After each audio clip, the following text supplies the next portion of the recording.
So இன்று முக்கியமான தருணம்.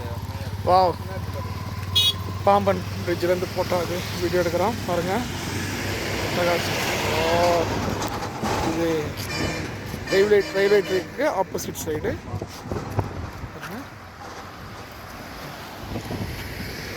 இதுதான் பிரிட்ஜ் இருக்கு. அந்த இது ரயில்வே ட்ராக் அந்த பக்கம் தான் இருக்குது.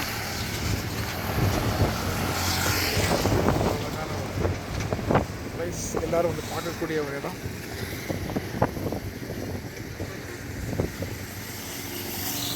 கடல் ரொம்ப அழகாக இருக்குது, அமைதியாக இருக்குது, எந்த ஒரு ஆர்ப்பாட்டமும் இல்லை, அழகான இருக்குது.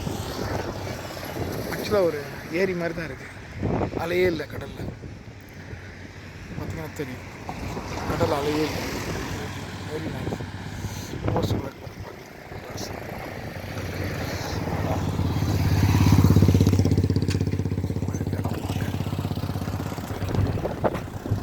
இப்போ பாருங்க, இதுதான் முக்கியமான விஷயம்.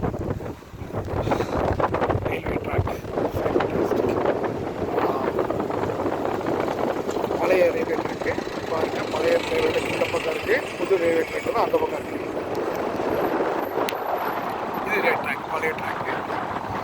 இதுதான் அது தூக்குப்பாலம், ராமேஸ்வரம் தூக்குப்பாலம். இதுதான் தூக்குப்பாலம், பழைய ஃபஸ்ட் இருக்கிறது பழைய, புதுசு பழசு பழசு. பழைய தூக்குப்பாலத்தை பாருங்கள், ஃபுல்லாக திரும்ப பிடிச்சிருக்காங்க. இதை இப்போ ரிமூவ் பண்ணிவிடுவாங்க.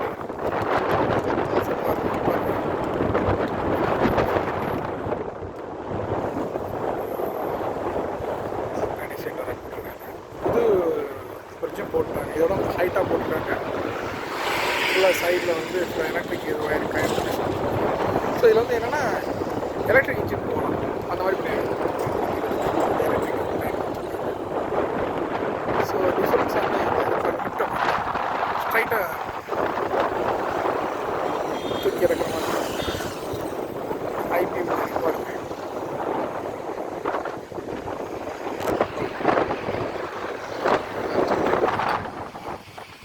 அதேமாதிரி இந்த பக்கம் செங்குத்து பாலம்னு சொல்லுவாங்க. பழைய பாலம் வந்து ரெண்டாக பிரிஞ்சு இருக்கும், ரெண்டாக பாதி பாதி, ஒரு சைடு பாதி ஒரு சைடு பாதி, பாதி பாதி ரெண்டு சைடு ஓப்பன் ஆகும். ஸோ புது பிரிட்ஜ் பாருங்கள், ஸ்ட்ரைட்டாக மேலே போயிடும்.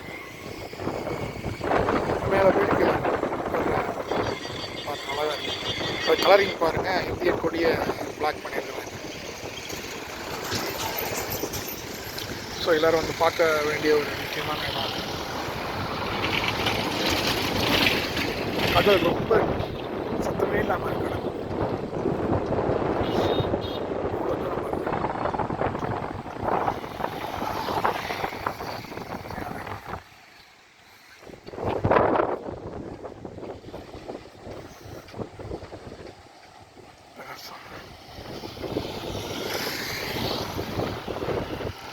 வேலை முடியலை, இப்போ வர ட்ரெயின்லாம் மண்டபம் நின்றோம். இனிமேல் இந்த ட்ரையல்ஸ்லாம் ஓகே ஆன பிறகு தான் ட்ரெயின் வந்து விட போகிறாங்க.